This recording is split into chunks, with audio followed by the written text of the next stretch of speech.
Marta Lamas es doctora y maestra en antropología por la UNAM y licenciada en etnología por la Escuela Nacional de Antropología e Historia. Es investigadora titular en el Centro de Investigaciones y Estudios de Género de la UNAM. Desde los años 70 ha sido una de las voces principales a favor de los derechos de las mujeres en México y de la idea de que el feminismo compete a todos.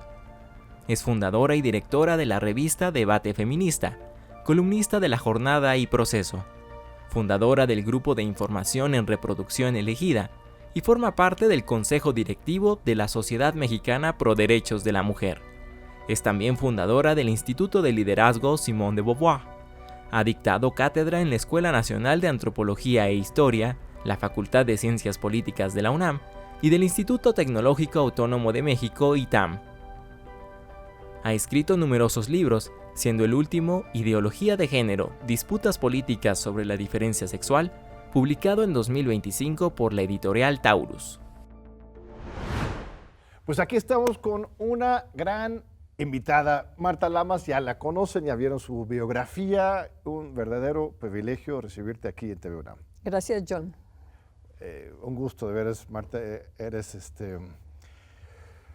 pues toda una institución, una inspiración para toda una generación que ha estado trabajando este tema de género, de feminismo. Cuando tú empezaste a trabajar esto, pues estabas abriendo brecha en México en particular, también en el mundo. ¿Cuándo empezaba tu primer libro sobre temas de feminismos? ¿Cuándo fue? Mi primer libro fue después de mi activismo. Yo entré al activismo en 1971, cuando vino Susan Sontag.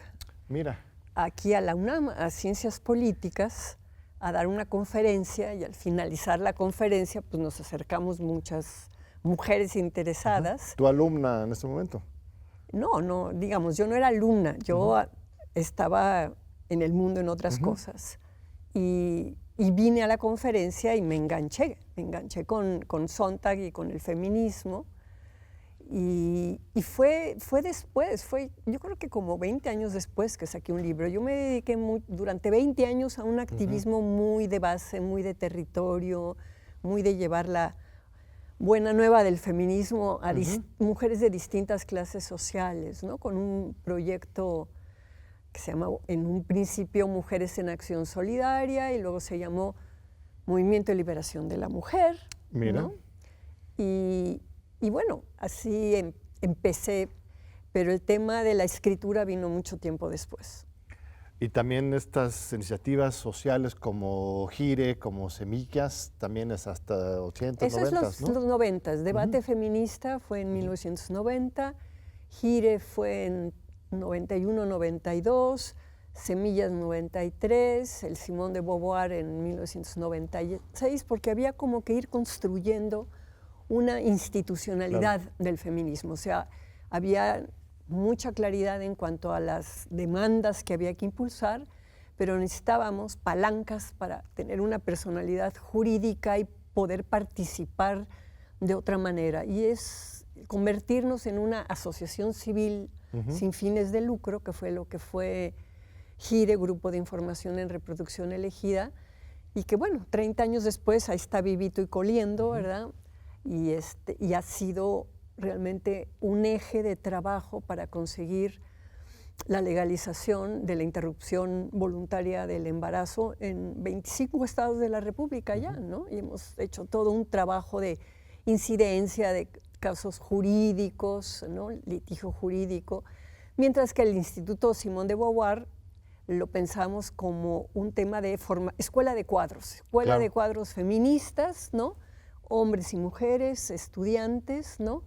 Con una visión también de la incidencia, ¿no? De que se necesita gente que pueda argumentar, que conozca la ley, los procesos, ¿no? Más allá del activismo de calle, que es muy padre, pero que tiene otro tipo de características. Y es gracias a este trabajo tuyo y muchos colectivos que se logra, como dices, la legalización del aborto, la interrupción legal del aborto en 25 de 32 estados, dices, y además, corrígeme si me equivoco, pero la Ciudad de México legalizó el aborto antes que París y antes que San Francisco.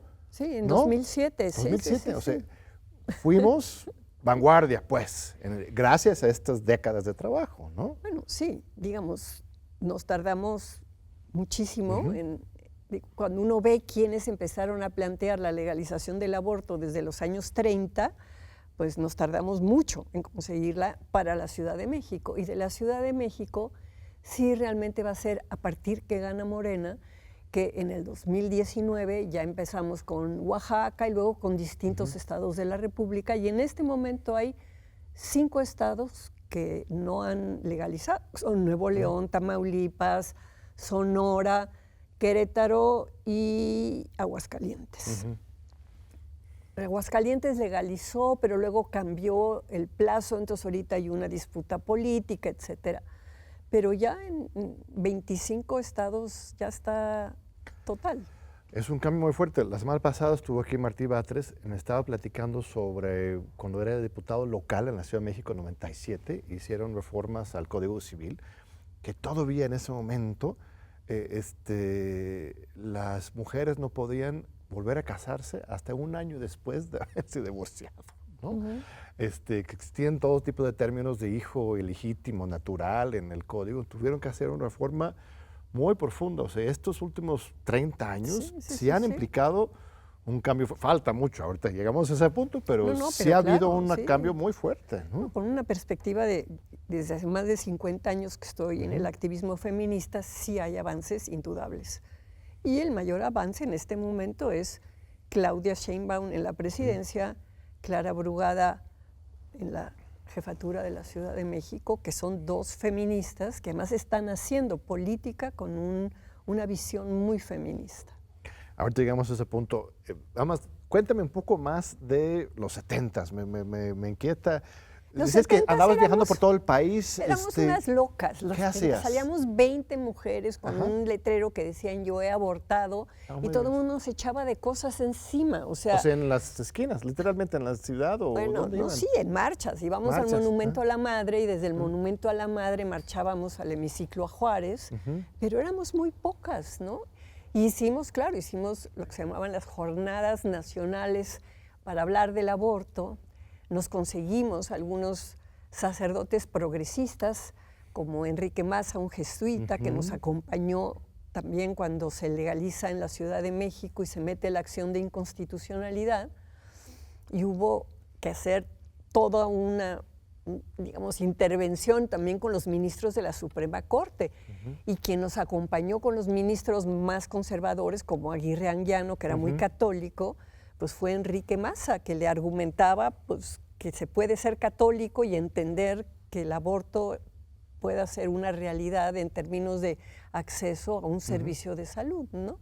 Entonces sí, digamos, los 70 fue el despertar de un feminismo muy como había ocurrido a finales de los 60 en Europa y en Estados Unidos, con el reclamo de lo personal es político. Entonces, con lo personal es político, temas como la sexualidad, como el aborto, como la violencia dentro del matrimonio, de las relaciones, empezaron a tener una visibilidad, pues que antes el feminismo que hubo a finales del siglo XIX y a principios del XX ha sido la reivindicación del voto, el sufragismo, ¿no?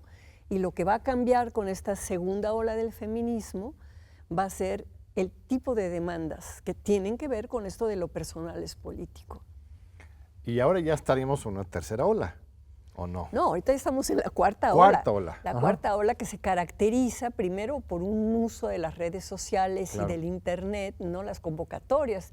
Tú imagínate, John, lo que era llamar por teléfono, digamos, para citar a una marcha, en los teléfonos de antes y que sonaba ocupado y que había que volver. En cambio ahora, con los celulares y los mensajitos, tú puedes convocar a una velocidad impresionante.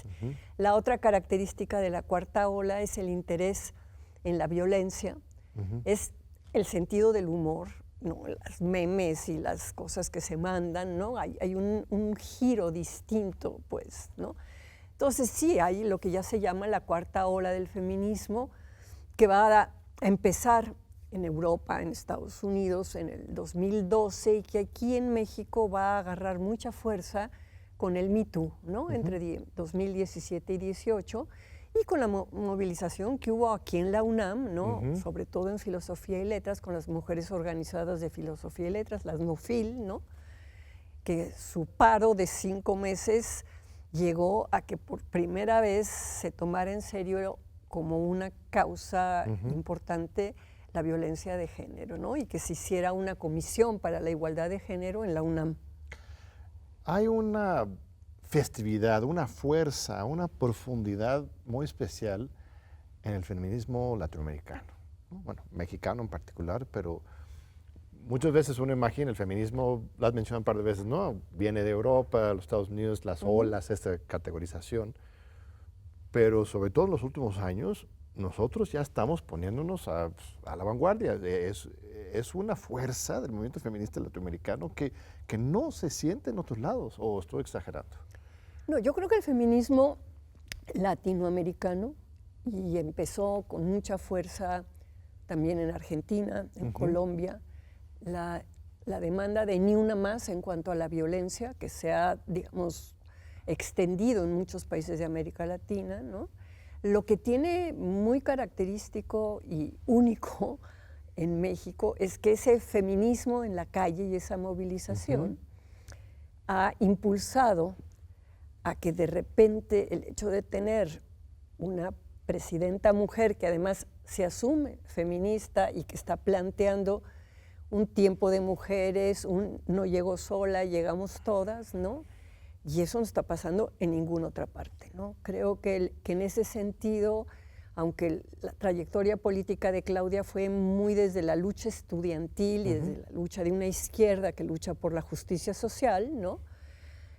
Cuando ella fue jefa de gobierno, ella tuvo mucha interacción con el movimiento feminista, con las chicas jóvenes, ¿no? Y ahí yo creo que hubo un clic para ella, y es un clic que en este momento pues nos tiene realmente muy asombradas positivamente del convencimiento con el que ella está enfrentando lo que es el problema estructural más fuerte de la división sexual del trabajo y que tiene que ver con que el cuidado de los seres humanos, que es una actividad fundamental, porque todas las personas necesitan ser cuidadas en algún momento de sus vidas, ¿no? Cuando nacen y cuando envejecen, pero también cuando se enferman, cuando hay una discapacidad, etcétera.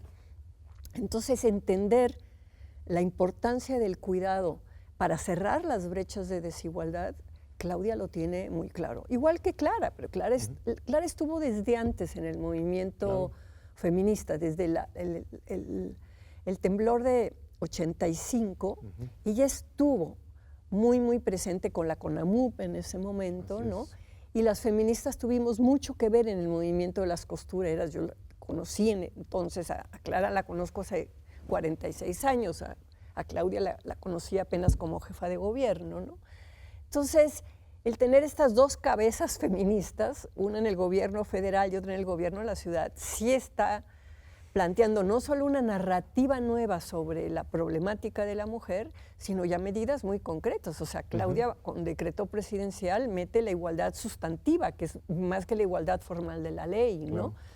Y luego las intervenciones simbólicas que a mí me gustan mucho de Claudia, ¿no? Es decir, el año de la mujer indígena, ¿no? Por supuesto. Con Andrés Manuel había sido que el año de Villa y el año de Felipe Carrillo Puerto y de distintos héroes, ¿no? Pero Claudia da un giro y habla de las mujeres indígenas, ¿no? Entonces, el año de las mujeres indígenas, en términos de intervención simbólica, la cartilla que se ha hecho de los derechos de las mujeres, hay, digamos, una impronta de un feminismo comprometido con la justicia social muy importante. La primera presidenta de toda América del Norte. Canadá no ha tenido primera ministra, tanto Hillary Clinton como Kamala Harris estaban cerca y el mismo hombre les ganó a las dos, Trump. Esto para algunos podría ser muy sorprendente porque pues, México, un país machista del sur, latinoamericano, y el norte, muy liberada de las mujeres. Para mí igual, no tanto, pero ¿cómo explicas eso de que México esté tan avanzado en este tema? Jorge Cepeda Patterson decía, mujer presidenta en un país de hombres, ¿no? De hombres en la política. Y yo creo que el hecho de que Claudia sea mujer no pesó tanto como que Claudia es parte de un movimiento de izquierda y un movimiento que quiere la regeneración del país y que tiene una apuesta política que la gente entiende de otra manera. Entonces votaron por un proyecto político. Incluso votaron algunos machines en contra de sus sentimientos machistas, pero porque sí se han dado cuenta pues que ella trae ese proyecto muy claro, ¿no? Y sí, en los ojos del mundo hay mucha gente que está comentando pues la fuerza, la claridad, la cabeza fría que ha tenido ahora en toda la relación con Trump, ¿no? No es la primer presidenta mujer en América Latina, ha habido varias, ¿no? Pero sí de América del Norte, y pues sí, puede sorprender mucho, pero también el hecho de quién es Claudia, cuál ha sido su trayectoria, yo creo que eso es lo que pesa, ¿no? Básicamente. Y también, como decíamos, la Ciudad de México más adelante en cuestiones del aborto, ya teníamos paridad en la Constitución para el Congreso mexicano, es de los más paritarios en el mundo entero. En los Estados Unidos sigue siendo una tercera parte, quizás, cuarta parte de los congresistas son mujeres. Sí, la paridad fue una demanda de los europeos, no fue jamás de Estados Unidos, ¿no? Pero en Europa sigue. Digo, Francia va a ser el primer país en el 2000 que mete en la Constitución la paridad. Igual Francia es el primero que mete el aborto en la Constitución. Digamos, ahí sí hay una diferencia entre el feminismo en Francia y el feminismo en Estados Unidos, ¿no? Y México se está posicionando de una manera, digamos, equidistante tanto a Francia como a Estados Unidos. Está más avanzado que Estados Unidos en muchas cosas, sigue algunos pasos de lo de Francia y tiene cosas nuevas que no tienen ni Francia ni Estados Unidos, ¿no? Muy bien, nos están llevando a un breve corte. Sí, está regresamos bien.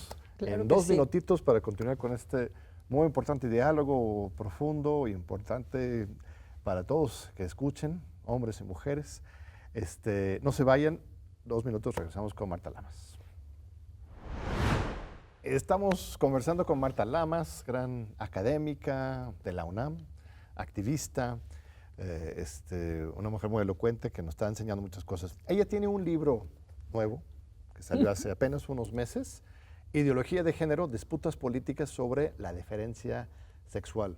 Y estaba comentando con ella que este libro iba a salir un poco antes, pero incluso lo tuvo que detener la prensa porque salió la declaración de Trump que decretó, ¿no? El 20 de febrero o enero, no sé qué. 20 de enero. 20 de enero decretó que solamente existen 2 sexos, ¿no? Hombre y mujer, y que no anden con confusiones, decía Trump. Lo decretó, ¿no? Y además dijo que hay que quitar el término gender, género, de todos los documentos oficiales del gobierno. No solamente fue decretar una idea loca, sino además obligar a que se borren, que se quiten, lo cual generó todo un problema en muchos de los grupos, digamos, de investigadores que estaban usando el término gender, género, como algo diferente del sexo, ¿no? Claro.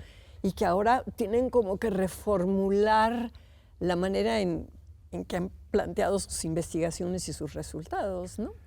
Sí, porque pues ese es el descubrimiento, posicionamiento clásico de Simone de Beauvoir, ¿no? O sea, hay que distinguir sexo y género, y él quiere regresar literalmente 100 años.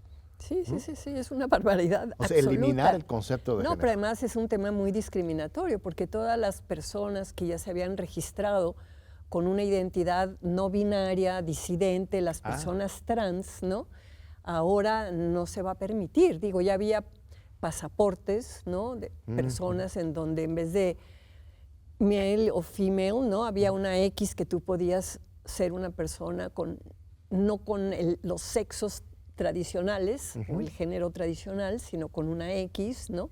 Entonces, todo eso en este momento ahorita está viendo qué va a pasar, ¿no? Y personas que en un momento determinado tenían, digamos, un sexo biológico y que hicieron todo su proceso para asumir una identidad de género distinta, ya no van a tener acceso, digamos, a los servicios médicos de esa nueva identidad, por ejemplo, una hembra biológica que se hizo hombre trans, si esa hembra biológica por alguna razón tiene un problema ginecológico, como sus documentos ya dicen que es un hombre, no se va a entender que el género es masculino, aunque la biología sea de mujer. Es un relajo, John. ¿Pero por qué? O sea, yo entiendo, podemos repudiarlo, deberemos repudiarlo, rechazarlo, y no está solo Trump, está Milei, está Bukele, hay muchos monstruos en el escenario global hoy, pero ¿El origen? Entender, o sea, ¿por qué estaba aquí hace un par de meses Rita Segato, ¿no? Ella decía, es porque les implica su identidad, ¿no? Ellos tienen que controlar el género y el sexo de los demás, porque esto es un reflejo de lo que son ellos como seres humanos, ¿no? Bueno. No sé, yo o creo, porque interés económico no es como tal. A ver, ¿no? En 1975, en Alemania, se publica una revista que tuvo mucho feminista, que fue la primera revista así de masas, impresionante, que se llamaba Emma.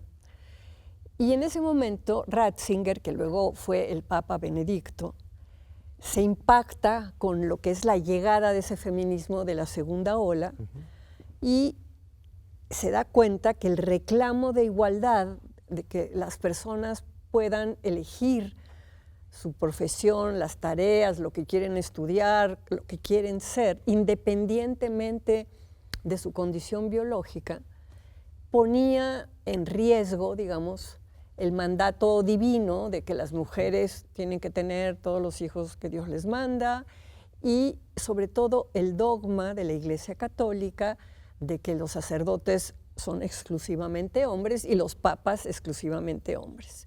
Y va a ser Ratzinger que desde los 70 y luego ya cuando es papa, él va a entrar con Karol Wojtyla, que va a ser Juan Pablo II, como el prefecto de la Congregación para la Doctrina de la Fe. Claro. Y desde allí va a ser toda una campaña para tratar de frenar el conocimiento sobre que hay muchas maneras de ser mujer, muchas maneras de ser hombre, y también hay maneras de ser un ser humano que no se siente ni mujer ni hombre con identidades diversas. En 1995, durante la cuarta conferencia de la mujer, que fue en Beijing, China, el Vaticano le va a pedir a la ONU que quite gender de los documentos oficiales. Y no le van a hacer caso, el gobierno además en ese momento de Clinton, ¿no?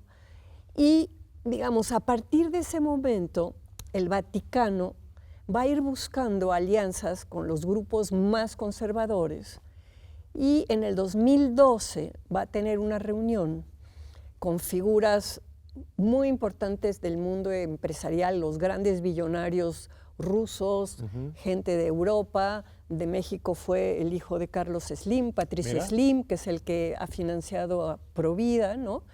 Con todo un proyecto de restaurar el orden natural, que es el orden cristiano para ellos. Y desde el 2012 hay toda una campaña a nivel internacional que se ha retomado. La Fundación Heritage la tomó para Estados Unidos con Trump, pero tenemos a Putin, tenemos a Orbán en Hungría, tenemos a Meloni en Italia, ¿no? Y en América Latina, Bukele y Milei, como tú dijiste. El caso de Meloni es particularmente terrible siendo mujer, ¿no? Sí, pero ahí es lo que te muestra que el sexo o el cuerpo no determina la ideología de las personas. Claro que hay mujeres conservadoras, ¿no? Entonces, creo que lo importante es entender que todo el debate sobre el género es parte de un dispositivo político, de una ola neoconservadora que ha empatado, digamos, muy claramente con el neoliberalismo. Wendy Brown habla muy claramente de la pesadilla americana, de cómo se junta el neoliberalismo económico con el neoconservadurismo, ¿no? Y en este momento, digamos, son varios los gobiernos que han tomado este dispositivo que llaman ideología de género, que no es el género es conocimiento, el género es cultura y psiquismo que hace que los seres humanos nos sintamos hombres o nos sintamos mujeres. Pero lo que pasa con la ideología de género, dice la derecha, ¿no?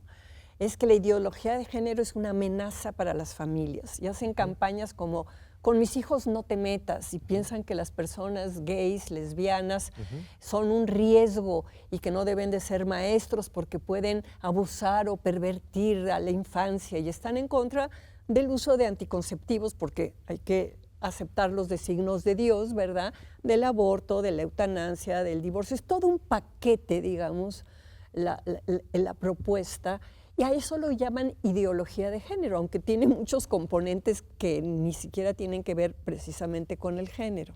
Entonces hay una gran confusión sobre, primero, qué es el género, y luego por qué la derecha más conservadora está en contra del género.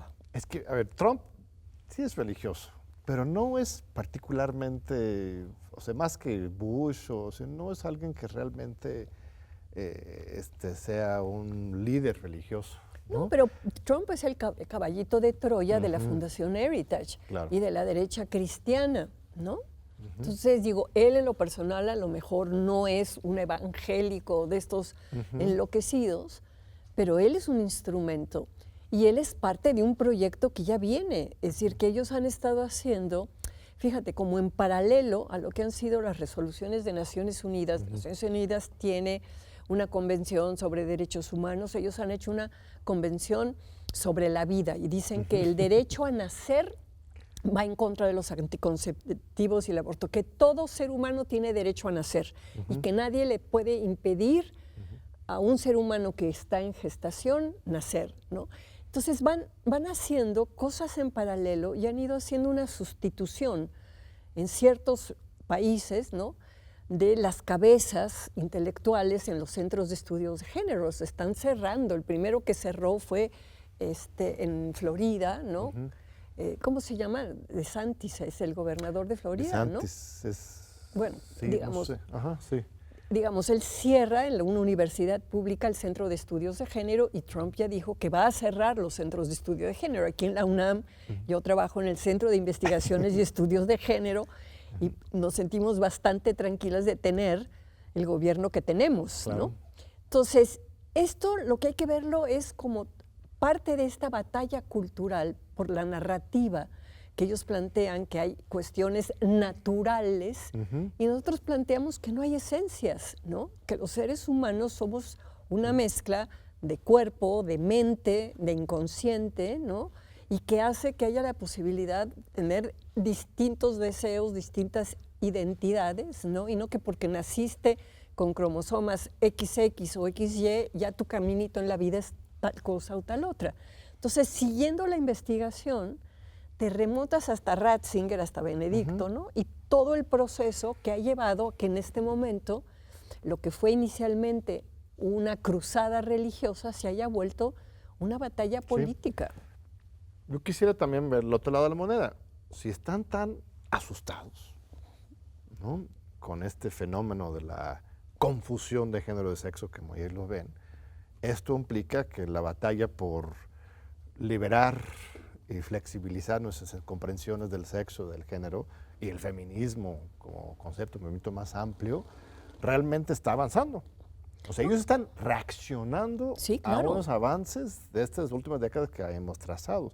En realidad están a la defensiva, aunque cada vez con más poder, ¿no? Claro, están a la defensiva y la mejor defensa es un buen ataque. Entonces el ataque es ahora una campaña, ¿no?, contra la ideología de género, que la suscribe desde Trump hasta todos los que ya comentamos, Bolsonaro, ¿no? sí. Pero además apoyándose mucho también en la religiosidad de la gente, porque es muy importante lo que puede decir un papa o un pastor evangélico o un sacerdote. Entonces, ese enganche, digamos, de la política ultraconservadora con las religiones, sí hay gente que se asusta. Bueno, y en México tenemos personajes como el doctor Simi o como Verástegui, que están siguiendo los pasos, ¿verdad? Y que uno de repente dice, híjole, ¿no? Pero no han tenido la misma tracción en México que en otros lados. Claro. Eso es interesante, siendo un país católico, el país pero católico más grande del mundo, esto del Estado laico, herencia revolucionaria, sigue estando presente, ¿no? Sigue estando presente, y yo creo que Morena ha hecho un buen trabajo en los últimos sexenios, ¿no? Entonces, es decir, sí hay, digamos, una narrativa que está compitiendo contra eso, ¿no? Pero que está ahí la amenaza y que de repente vemos, digo, cosas que a mí realmente me sorprendieron mucho. Cuando el Papa anterior, el Papa Francisco, se reúne con el arzobispo de Rusia, el patriarca Kirill, ¿no?, en Cuba, y tienen todo un documento en donde están hablando de que la modernidad es una amenaza, o sea, que hay que regresar a los valores tradicionales, cristianos, etcétera, etcétera. Entonces, el vínculo Rusia-Estados Unidos, ¿no?, tanto en el tema religioso como en la rara relación que tienen Putin y Trump, también va marcando, ¿no?, que lo que está en juego es no solamente la narrativa, ¿no?, sino hay intereses, ¿no?, hay intereses muy claros. O sea, los billonarios rusos que están financiando una serie de campañas, ¿no?, y toda la influencia que tiene Rusia en los países que eran del este comunista y que luego supone que ya se democratizaron, pero que siguen bajo la égida esta. Entonces, de repente ves como en Polonia, ¿no?, por ejemplo, se hizo una campaña espantosa en contra de la población LGBT. Entonces hicieron unas pegatinas con un arco iris que estaba tachado en negro y abajo decía libre de LGBT. Y la gente ponía eso en sus coches, en sus casas, en las oficinas, ¿no? Y fue como el 30% de las municipalidades en Polonia que entraron en esa campaña. Entonces, está prohibida la marcha del orgullo gay, todo lo que les parece una degeneración, digamos, de esta cuestión de Adán y Eva, nada más, ¿verdad? Y ahí no había otro tipo de identidades, ¿no? ¿Y qué señales has percibido en esta materia de parte del nuevo Papa? El Papa Leo, el Papa gringo, bueno, peruano. Sí, pero no se ha pronunciado. Yo creo que está muy cauto ahorita. Porque Francisco sí fue bastante echado para adelante. Bueno, o no lo suficiente, pero... Digo, Francisco lo que dijo es ¿quién soy yo para condenar a los gays? Digamos. Claro. Hasta ahí llegó. Pero luego un sacerdote polaco de apellido Charamza, que estaba en la Congregación para la Doctrina de la Fe, cuando Francisco va a hacer su primer sínodo, su primera reunión con los obispos, ¿no?, decide aprovechar para hacer una cosa mediática y asumirse como gay públicamente, pensando que con eso iba a aportar, digamos, elementos para que Francisco en el sínodo planteara, bueno, ya uno de los nuestros, además alguien que estaba en esa Congregación para la Doctrina de la Fe, ya se asumió como gay, reconozcamos que hay gays adentro de la iglesia y demos un paso, ¿no? Pero en vez de eso, se le echaron encima a Francisco, se cerró, hubo que expulsar a este sacerdote Charamza, ¿no? Mira. Todo eso lo cuento en el libro para quien tenga curiosidad, ¿no? Porque viene muy documentado de lo que ha sido, digamos, el papel del Vaticano en toda esta batalla. No, pues muy importante, lo vamos a leer y promover, ya, volvemos a ponerlo en cámara. Ideología de género, disputas políticas sobre la diferencia sexual. Hay un gran tema aquí también, que bueno, nos queda un minutito ahorita en este bloque, pero entramos al otro, que es sobre el movimiento feminista o los movimientos feministas y la increíble diversidad de sectores y grupos y de repente las divisiones internas, ¿no? Ha habido descalificaciones mutuas muy fuertes entre diferentes grupos. Y quiero escuchar tu punto de vista sobre eso, pero creo que vamos a ir a un corte para regresar con esta reflexión de Marta. Leí un texto de ella recientemente que va a salir en estos días en un libro editado del PUEDS, del Centro de Democracia que dirigimos en la UNAM, que justamente habla de este tema, de generar puentes de entendimiento y unidad en el movimiento feminista. Ahorita regresamos. Continuamos aquí con Marta Lamas, gran amiga, académica, activista. Gracias, Marta, por tu tiempo, gracias a nuestra audiencia. Bueno, hablando del tema del feminismo, ya nos quedó claro que está en un auge, está ejerciendo un liderazgo de transformación social, no solo en México, sino en el mundo. Sin embargo, dentro del movimiento hay fisuras, hay debates muy importantes que hay que abordar. Una de las claves es el tema del papel de las mujeres trans, o en general de la transexualidad en los movimientos de género. ¿Hasta qué punto una mujer trans puede asumirse como mujer dentro del movimiento feminista, bueno, lo puede hacer, pero hasta qué punto la aceptan algunos grupos feministas. Hay una acusación directa que el tema de que eso nos está borrando a las mujeres originarias, auténticas, que esto implica una afectación a sus derechos, porque hemos luchado tantas décadas, tantas generaciones por fin acciones afirmativas a favor de las mujeres, y ahora los hombres trans vienen a quitarnos estas igualdades nuevas, en fin. Y hay respuesta del otro lado, por supuesto. Esto ya se ha vuelto muy duro el debate. ¿Cómo superar este conflicto? ¿Cómo entender las posiciones para poder fortalecer el movimiento feminista y la igualdad de género? A ver, yo creo que hay un tema con comprender qué es lo que hace que una persona se sienta mujer o se sienta hombre. ¿Cómo se construye la identidad en los seres humanos? O sea, a ti te pueden asignar una identidad cuando eres una criatura que naces, ¿no? Y entonces la partera o el ginecólogo ve tus genitales y dice, ¿es niña o es niño? Uh-huh. Puede haber confusiones, si es una persona intersexuada, puede haber ambigüedad y no saber, híjole, no sé si es niña o es niño porque esto está muy ambiguo, ¿no? Pero son casos minoritarios. La mayoría de la población muy claramente recibe la etiqueta de niña o de niño. Y los seres humanos crecemos en un ambiente de nuestra familia en donde vamos a estar recibiendo todos los mensajes sobre si eres una niña, que toca, si eres un niño, que toca. Esos son los mandatos de género, lo propio de los hombres y lo propio de las mujeres. Eres una niña, pues déjate el pelo largo y te hacemos trencitas, y las niñas juegan con muñecas y los niños con tal. Y aparte de los mensajes de la familia, están, digamos, las representaciones en la sociedad. Tú vas a ver, pues, que se visten distinto. Las mujeres pueden usar pantalones, pero muchas usan falda y vestido, y los hombres nunca usan falda ni vestido. Los hombres andan con bigote y barba, las mujeres no andan con bigote y barba. Y empiezas tú a entender este paradigma binario que hay en la sociedad, de que hay hombres y que hay mujeres. Pero los seres humanos, John, como tú bien sabes, en nuestra mente tenemos una parte a la que no tenemos acceso voluntariamente, que es el inconsciente. Uh-huh.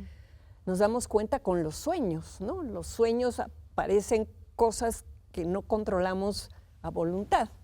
Yo puedo decir muy contenta que me encantaría hoy en la noche soñar que George Clooney se enamora de mí, y en vez de que George Clooney se enamore de mí, en mi sueño aparece mi papá, que murió hace más de 50 años, ¿no?, hablándome de Claudia Sheinbaum. Claro. O sea, mi papá muere en 1973, no sabía de la existencia de Claudia Sheinbaum, y en mi sueño yo lo que hago en mi inconsciente es algo que me gusta mucho, que es Claudia Sheinbaum, con mi papá, a quien quiero mucho, me importa su idea, los mezclo, ¿no?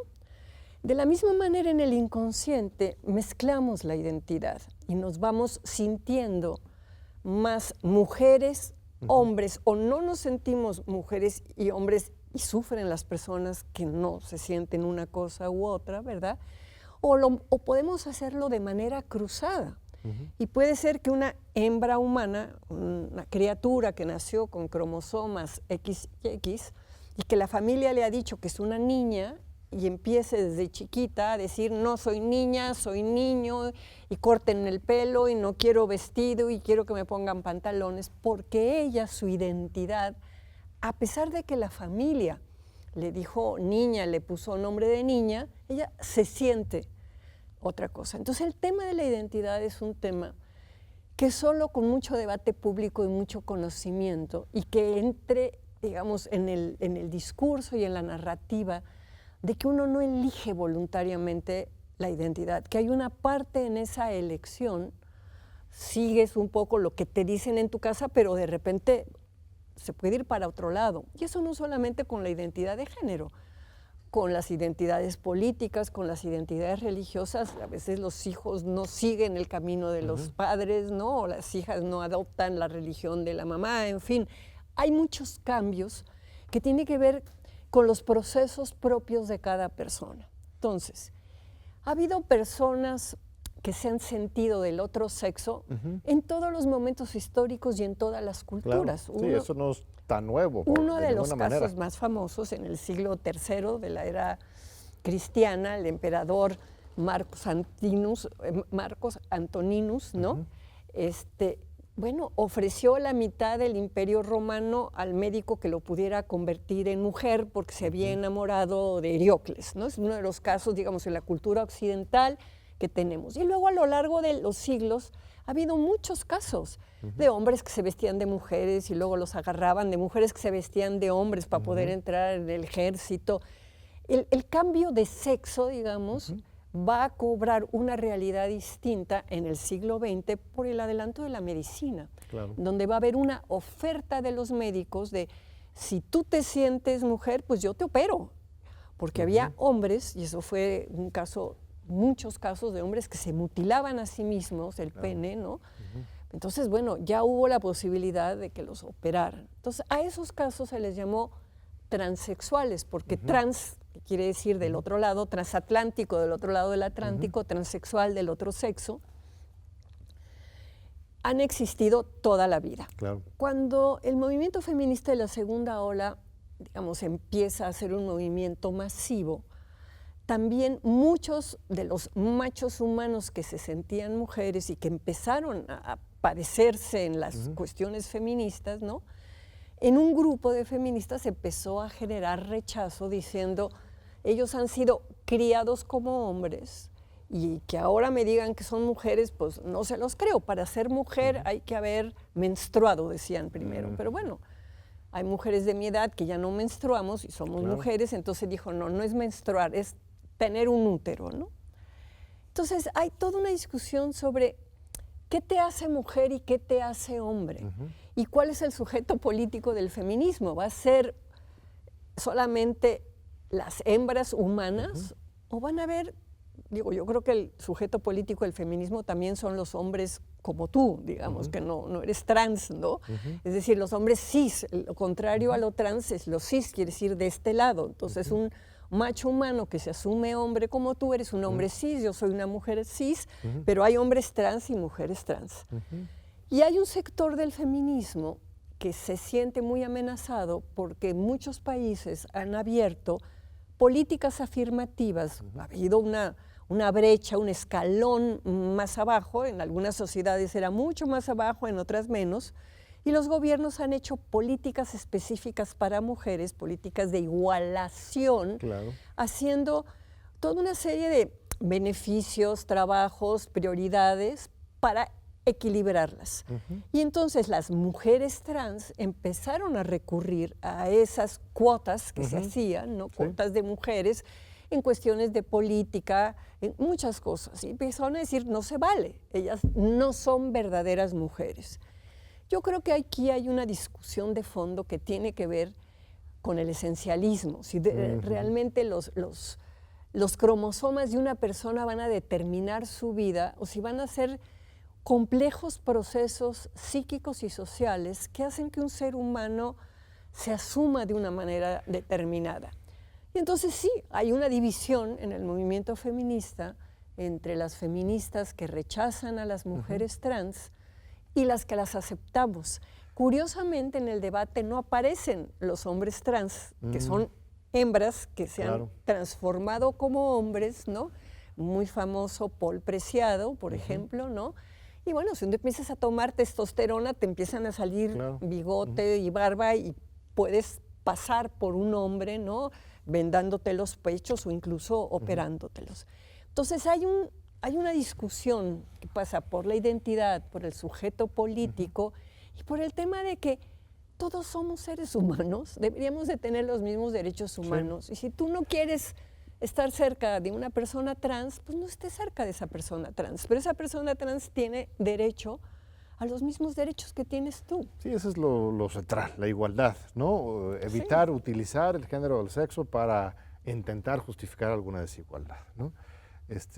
Pero sí hay muchas aristas en el debate. Tuve la enorme fortuna hace 2, 3 años, cuando vino aquí a recibir su doctorado honoris causa, Judith Butler, de entrevistarla. Y ella, pues básicamente lleva la teoría de Simone de Beauvoir más allá del sexo. Simone de Beauvoir dice, pues, nacemos con un sexo, el género está construido por la sociedad. Judith dice, pues el sexo también es una construcción social. Es incorrecto hablar del sexo como algo diferente ontológicamente del género, incluso. Yo en eso tengo una postura distinta de la de Judith Butler. Yo creo que la materialidad de la sexuación, ¿no? es eso, la materialidad. Eso no es una cuestión performativa, ¿no? Es decir, la categorización puede variar, ¿no? La manera en que se clasifica a los seres humanos, pero ¿por qué tiene tanta potencia la diferencia sexual? Bueno, estamos aquí vivitos todos, los que están en el estudio, tú y yo, justamente por la complementariedad procreativa. Y eso tiene que ver con una materialidad. Y aunque ahora se pueda hacer reproducción asistida y se pueda fecundar en un tubo de ensayo, necesitas un espermatozoide y un óvulo para que aparezca un nuevo ser humano. Claro. Y el tema de la diferencia sexual es un tema muy importante. No es determinante. Tu diferencia sexual no va a determinar tu identidad. Tu identidad va a ser el resultado de este proceso psíquico-cultural que mucho se da en tu inconsciente y mucho se da en tu racionalidad. Hay personas que a lo mejor se sienten del otro sexo, pero que saben que es de este sexo y dicen, no, yo no me voy a aventar ahorita el boleto de cambiar o algo así. Y hay personas que ni siquiera se plantean, que sienten que es natural ser hombre o ser mujer. Sí.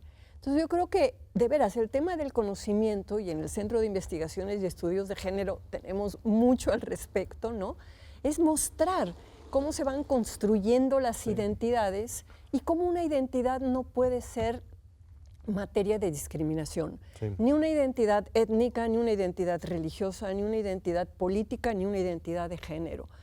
Y verdaderamente, o sea, yo entiendo que hay un desconcierto de algunas feministas frente al hecho de una mujer trans. Y me acuerdo cuando empezaron los trasplantes de órganos, que hubo un desconcierto con los primeros trasplantes de corazón, que la gente pensaba, híjole, se van también a trasplantar las emociones de ese corazón. Luego se dieron cuenta que las emociones están en el cerebro y no en el corazón. Claro. Pero si hay trasplantes de órgano, de riñón, de pulmón, de corazón, ¿no? Bueno, pues también hay de sexo. Y yo creo que el entender que, bueno, sí hay una bronca con la tecnología médica, pero que es parte de otra discusión, ¿no? A mí me parece que tendríamos que ser capaces de aceptar las identidades independientemente de la materialidad del cuerpo en términos de la autoidentificación de las personas. Y ahí regresaría yo con una cosa preciosa que dice Pierre Bourdieu, que habla de la revolución simbólica como la posibilidad de transformar nuestras pautas de clasificación. Entonces, tenemos un orden hegemónico binario que dice hay hombres y hay mujeres. Pues no, hay muchas maneras de ser mujer, muchas maneras de ser hombre y muchas personas con identidades diferentes y disidentes. Y todas somos seres humanos y deberíamos de tener los mismos derechos humanos. Yo creo que está muy bien dicho, Marta. Me ayuda mucho pensarlo así, como lo estás poniendo. A ver, nos queda poco tiempo, pero voy a poner otro caso sobre la mesa, que es, por ejemplo, con respecto a la vestimenta de las mujeres. Es increíble, hay un debate muy fuerte en Francia, en todo el mundo occidental, hasta qué punto se debe permitir, ¿no?, que las mujeres se tapen, por ejemplo, con velos, con burkas, en la escuela pública, por ejemplo. Hasta qué punto hay que respetar esa religión o hasta hay que imponerle laicidad y sobre todo tiene que ver con el cuerpo, la vestimenta de las mujeres. ¿Tú consideras que es cierto imperialismo cultural estar obligando a las mujeres musulmanas a cambiar la manera en que se visten? A ver, yo creo que hay un gran debate que distintos países están manejando eso. En Francia hubo toda una discusión sobre el uso del velo en las escuelas públicas que llevó a la promulgación de una ley de no usar los símbolos religiosos muy evidentes de todas las religiones, no solamente de la musulmana, ¿no?, que llevó a toda una prohibición de usar el velo. Mientras que en Inglaterra hay policías en la calle, inglesas, pero con el velo. Y no Claro. fue el tema de que el velo significara. Y en México acabamos de tener ahorita, el año pasado, una mexicana que quiere usar el velo y que al sacar la foto del pasaporte para relaciones exteriores le dijeron que se tenía que quitar el velo y ella dijo que no. Para la foto. Metió un litigio que todavía no se resuelve, ¿no? De por qué para ella el velo es importante y que aunque no cheque con la foto del pasaporte, y es mexicana, entonces él, ¿Era para sacar el pasaporte? para sacar No el quería- pasaporte, o ella siempre usa el velo, entonces le pidieron que se quitara el velo para la foto del pasaporte y O dijo sea, que que se no. viera la cara, pero... Sí, pero con el ¿no? velo, El velo. pero no puede ser con velo. Ya lo tenemos en México, o sea, no solo es en Francia o en Inglaterra. Y luego hay cosas como mujeres musulmanas que han emigrado a otro tipo de países y que en su país no usaban el velo y que al llegar a vivir a Alemania, a Estados Unidos, lo empezaron a usar como un rollo de identidad. Claro. Entonces creo que hay que distinguir la islamofobia, que de repente aparece el rollo antimusulmán, ¿no? Y ver que hay sociedades en donde el uso del velo puede ir acompañado de jeans, son chavas como, digamos, en Líbano, en Irán, que de repente pestaña postiza, el velo puesto, pero en jeans. Entonces, en el libro lo trato también mucho, toda la disputa del velo que tiene que ver con ideas de género, que es lo propio de las mujeres en sociedades musulmanas, pero bueno, en nuestras sociedades hubo una época en donde las mujeres, para entrar a misa, las mujeres católicas tenían que llevar la cabeza tapada, el rebozo o el velo, las monjas también. O sea, hay todo un tema con el pelo de la mujer. Son los fetiches de la feminidad, como el tema de los pantalones. Hubo una época que estaba prohibido que las mujeres usaran pantalones.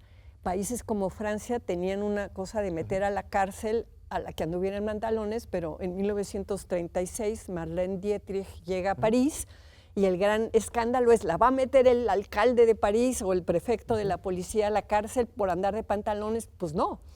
Y en México la primera que anduvo en pantalones públicamente fue María Félix. Pero a mí, a mis 16 o 17 años, que fui a oír a Cuco Sánchez al Hotel Presidente con mis papás, no me dejaron entrar porque iba yo de pantalones. No me digas. Y había una época en que el ser elegante no te dejaban entrar en Sí. pantalones a los lugares.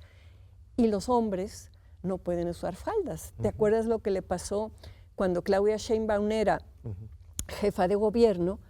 Le plantearon que las niñas de escuelas públicas que estaban en las primarias y en las secundarias, que el uniforme era de faldita, que si podían usar pantalones. Entonces ella dijo, claro, porque luego no corrían en los recreos o los niños se subían a ver si les veían los calzones y esas cosas.